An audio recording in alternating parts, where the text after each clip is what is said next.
Hello friends, very good evening everyone. APPSC group 2 mains స్ట్రాటజీకి సంబంధించి last వీడియోలో మనం ఏబిపిఎస్సి యొక్క group 1 group 2 previous year papers నుండి సైన్స్ అండ్ టెక్నాలజీ సంబంధించి క్వశ్చన్స్ ఏ రకంగా వస్తున్నాయో ఒక బ్రీఫ్ ఐడియా రూపంలో ఇవ్వడం జరిగింది. సో ఈ వీడియోలో మనం రిమైనింగ్ పాలిటీ అసలు క్వశ్చన్స్ ఎలా వస్తున్నాయి, ఏ చాప్టర్స్ నుండి వస్తున్నాయి, అసలు పాలిటీ ప్యాటర్న్ ఏంటి ఒకసారి దీనిలో చూద్దాం. దీనిలో మెయిన్గా మనం చూసుకుంటే పాలిటీలు ఎక్కువగా ఈ యొక్క ప్రీవియస్ పేపర్స్ అబ్జర్వ్ చేస్తే ఎక్కువగా మనకి కేసెస్ కోసం అడిగారు, ఏ కేసు సంబంధించిందని. దాని తర్వాత కాన్స్టిట్యూషన్ అమెండ్మెంట్ యాక్ట్స్, దాంతోపాటు fundamental rights, DPSP, fundamental duties, preamble, మనకి ఎలక్షన్ కమిషన్, తర్వాత యూపీఎస్సి, తర్వాత పిఆర్ ఇన్స్టిట్యూషన్స్, దానికి సంబంధించినటువంటి అంశాలు, దీంతో పాటు మనకి statutory bodies and NHRC, CCI ఇట్లాంటి వాటి కోసం మెయిన్గా అడగడం జరిగింది. అవి అప్పుడు న్యూస్లో ఉన్నాయి. సో మీరు దానికి అనుగుణంగా ప్రిపేర్ అవ్వాలి. మీకు ఒక బ్రీఫ్ ఐడియా రూపంలో ఈ వీడియో మీకు ఇవ్వడం జరుగుతుంది. సో మీరు స్క్రీన్ పైన కనిపిస్తుంది చూడొచ్చు.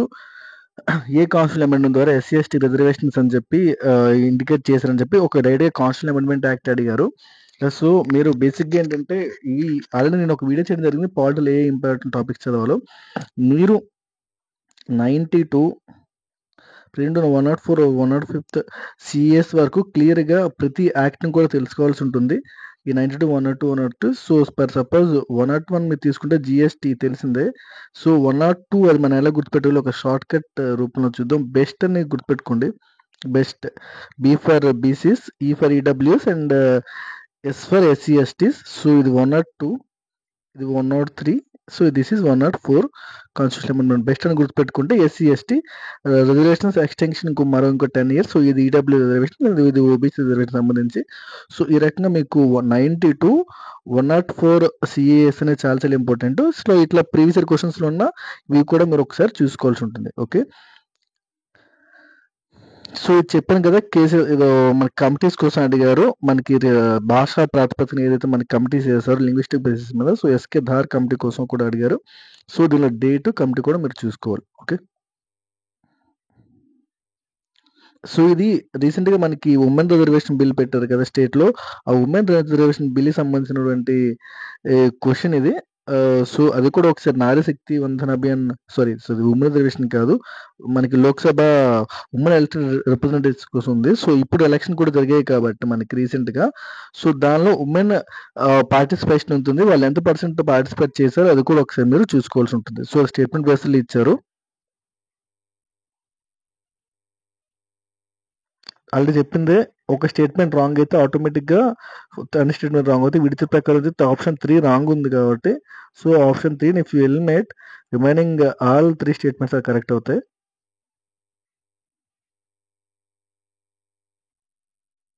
ఇది ఒకసారి మీరు కూడా చూసుకోవాలి. Women reservation bill got the assent of president on, ఇది కూడా క్వశ్చన్గా రావచ్చు. మహిళా రిజర్వేషన్ బిల్ అనేది ఏ రోజున ప్రెసిడెంట్ యొక్క ఆమోదం పొందిందని, సెప్టెంబర్ 28, 2023. ఓకే, గుర్తుపెట్టుకోండి.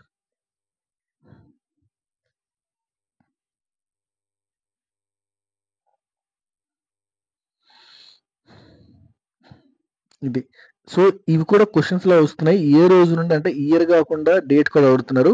డౌరీ ప్రొహిబిషన్ యాక్ట్ 1960 తెలిసింది అందరికీ, బట్ ఏ రోజు నుండి అమల్లోకి వచ్చిందని అడిగారు. So July 1. సో డేట్, ఈ యాక్ట్ ఇంప్లిమెంటేషన్ డేట్ కూడా అడుగుతున్నారు. డేట్ కూడా పర్టికులర్ అడుగుతున్నారు, అది ఒకసారి చూసుకోండి. కేసెస్ కోసం కూడా అడుగుతున్నారు. వెరీ ఫేమస్ ఏవైతే కేసెస్ ఉన్నాయో, మనకి విడిచిన కేసు ఏంటి,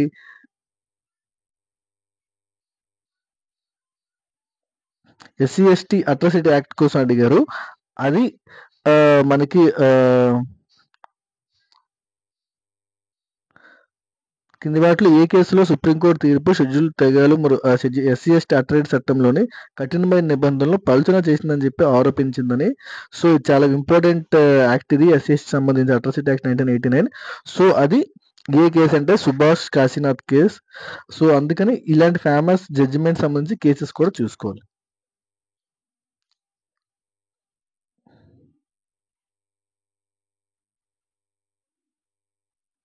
సో ఇది ఫండమెంటల్ రైట్ సంబంధించి పెద్ద స్టేట్మెంట్ ఇస్తుంది. మనం ఫస్ట్ ఏంటంటే రాంగ్ స్టేట్మెంట్ ఐడెంటిఫై చేసి that you can go for answer.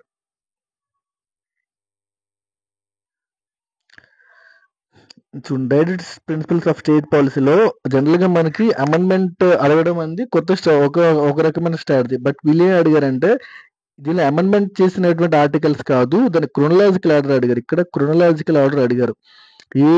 అంటే ఈ 38, 45 ఆర్టికల్ 43B, 48B ఎప్పుడెప్పుడు చేశారు? అది క్రోనలాజికల్ ఆర్డర్ ఏంటని అడిగారు. అది ఒకసారి మీరు చూసుకోండి. ఓకే. ఇయర్స్ కూడా ఇంపార్టెంట్ ఇప్పుడు. డాడీ కొన్నిసార్లు మన డాడీ బ్లైండ్‌గా పెట్టేస్తాం. ఇక్కడ ఇన్‌కరెక్ట్ అని వాడు మెన్షన్ చేశాడు. అది మనం ఆన్సర్ పెట్టినప్పుడు అది కరెక్టా? ఇన్‌కరెక్టా చూసుకోవాలి. ఇన్‌కరెక్ట్ అడిగినప్పుడు కరెక్ట్ స్టేట్మెంట్‌ని మళ్ళీ ఎలిమినేట్ చేయగలిగితే ఆటోమేటిక్‌గా ఇన్‌కరెక్ట్ స్టేట్మెంట్‌లో మనం you can get that answer. Okay.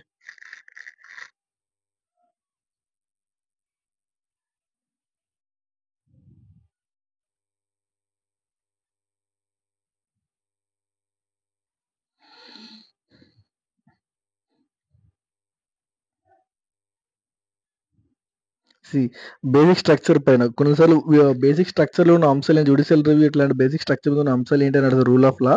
So దీనిలో ఏంటంటే డైరెక్ట్ బేసిక్ స్ట్రక్చర్ పైన క్వెషన్ వచ్చింది. The doctrine of basic structure has been incorporated in the కాన్స్టిట్యూషన్‌లో బేసిక్ స్ట్రక్చర్‌ని ఇన్‌కార్పొరేట్ చేశారంటున్నారు బై ద చట్టం ద్వారా. సో అది సుప్రీం కోర్ట్ జడ్జిమెంట్ ద్వారా మాత్రం మనకి బేసిక్ స్ట్రక్చర్‌ని అంటే ఏవి ఉన్నాయి అంశాలని చెప్పి సుప్రీం కోర్టు జడ్జిమెంట్ ద్వారా మాత్రం మనకు తెలిసింది తప్ప కాన్స్టిట్యూషన్ దాన్ని ఇంప్లిమెంట్ అలా చేయొచ్చు. Judicial innovation. So basic structure అనేది మనకి కాన్స్టిట్యూషన్‌లో ఇన్‌కార్పొరేట్ చేయలేదు. సో అందుకనే మనకి ఆప్షన్ 1 ఎలిమినేట్ చేసుకుంటే రిమైనింగ్ వాటిలో మనం ఇప్పటికి కొంచెం బ్రీఫ్ అయితే తెలిసి ఉండాలి. 2, 3, 4 ఏవి రైటా అని చెప్పి చూసుకోవాలి.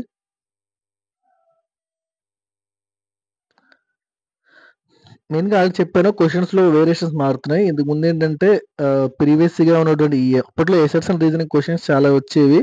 సో ఇప్పుడేంటంటే ఆ ఎసెట్స్ అండ్ రీజనింగ్ క్వెషన్స్ కూడా వీళ్ళు ఎక్కువ అడుగుతున్నారు. సో అందుకని ఆ ఎసెట్స్ అండ్ రీజనింగ్ క్వెషన్స్ కూడా మనం ప్రాక్టీస్ చేయాలి. We have to practice assets and reasoning questions also.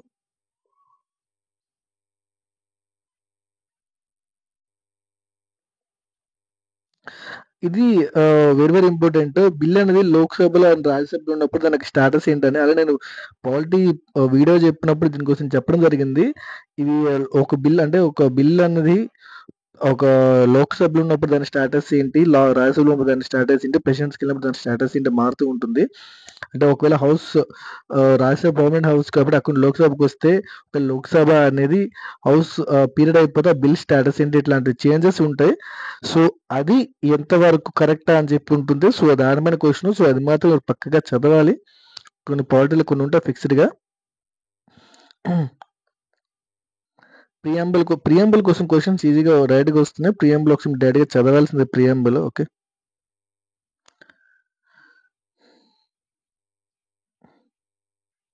ఇంతకు ముందు సింపుల్‌గా ఇలా ఇచ్చేవాడు.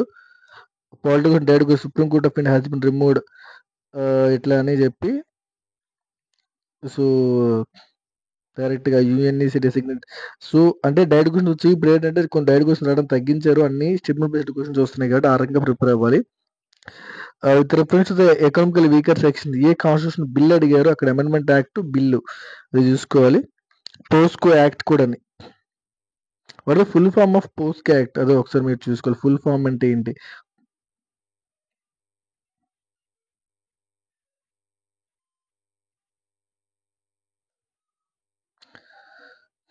ఎలక్షన్ కమిషన్ అడిగినప్పుడు వాళ్ళకి ఫంక్షన్స్ ఏంటి?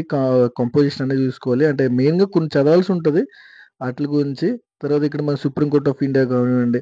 ఇక్కడ ఆల్రెడీ నేను చెప్పాను ఇంతకుముందు ఓన్లీ అనేది ఎక్స్‌ట్రీమ్ స్టేట్మెంట్ అవుతుందని. సుప్రీం కోర్ట్ జడ్జెస్ దాన్ని రిమూవ్డ్ బై ద సీజీఐ అంటే సీజీఐ మాత్రమే సుప్రీం కోర్ట్ జడ్జెస్ రిమూవ్ చేయగలరని. So they can be removed by parliament. So option 2 is wrong కాబట్టి ఇక్కడ మీరు చూసుకోవాలి ఏది రైట్ ఏది రాంగ్ అని. సో కరెక్ట్ అడిగాడు కాబట్టి 2 రాంగ్ స్టేట్మెంట్ 2 రాంగ్ కాబట్టి 3 రైట్ బోత్‌లో ఉంది. సో 1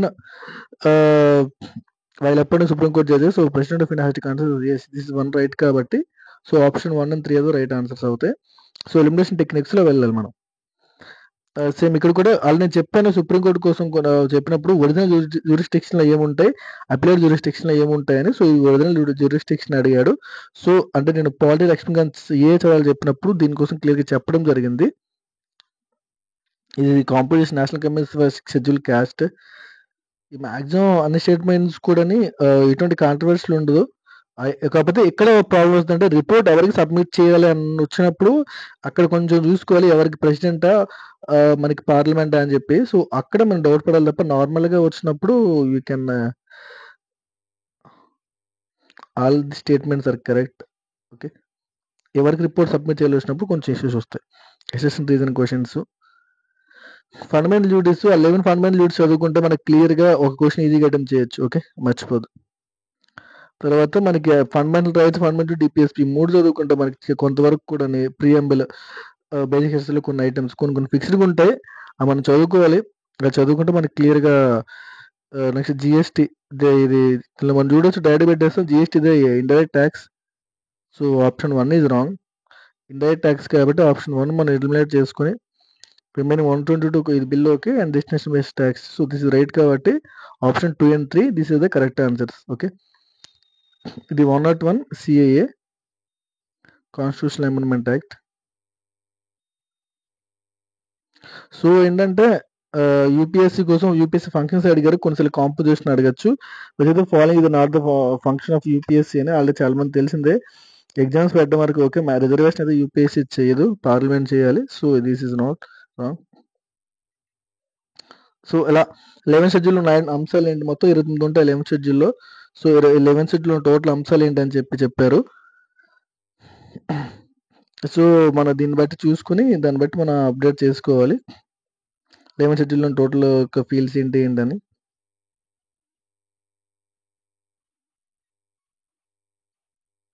తర్వాత ఎన్జిటి స్టాట్యూటరీ బాడీ, దీంతో పాటు ఎన్హెచ్ఆర్సీ, అప్పట్లో కరెంట్ అఫైర్స్ క్వశ్చన్ కూడా ఎన్హెచ్ఆర్సీ కోసం అడిగారు.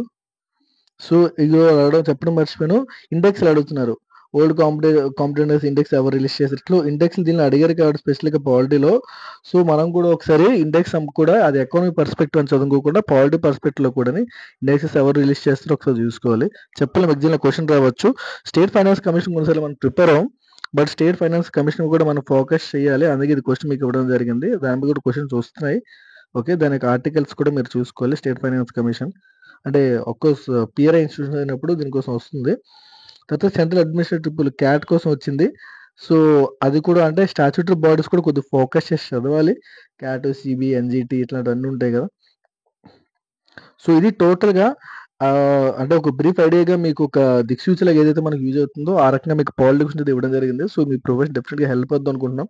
అంటే క్వశ్చన్స్ ఇట్లా వస్తాయని కాదు, బట్ ఈ రకంగా కూడా మనం ప్రిపేర్ అయితే అన్నింటికి మనం సంసిద్ధంగా ఉండొచ్చు అనే ఉద్దేశంతో మీకు ఈ యొక్క ప్రీవియస్ ఇయర్ క్వశ్చన్స్ మన వేరే స్టేట్ పిఎస్సీ కూడా యూపీఎస్సీ తీసుకోలేదు, ఓన్లీ మన ఏపీఎస్సీ పేపర్స్ తీసుకున్నా.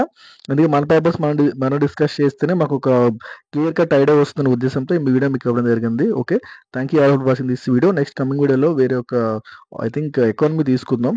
ఇప్పుడు ఆల్మోస్ట్ మనకి అన్ని కవర్ అవుతాయి, పాలిటీ అయిపోయింది, సెసెంట్ అయిపోయింది, ఎకానమీ కవర్ అయింది. అలా ఏపీ హిస్టరీ క్వశ్చన్స్ అయితే మనం వీడియోస్ రూపంలో రిలీజ్ చేయడం జరిగింది. సో అది వీళ్ళతో చూడండి. Thank you all for watching this video. Thank you.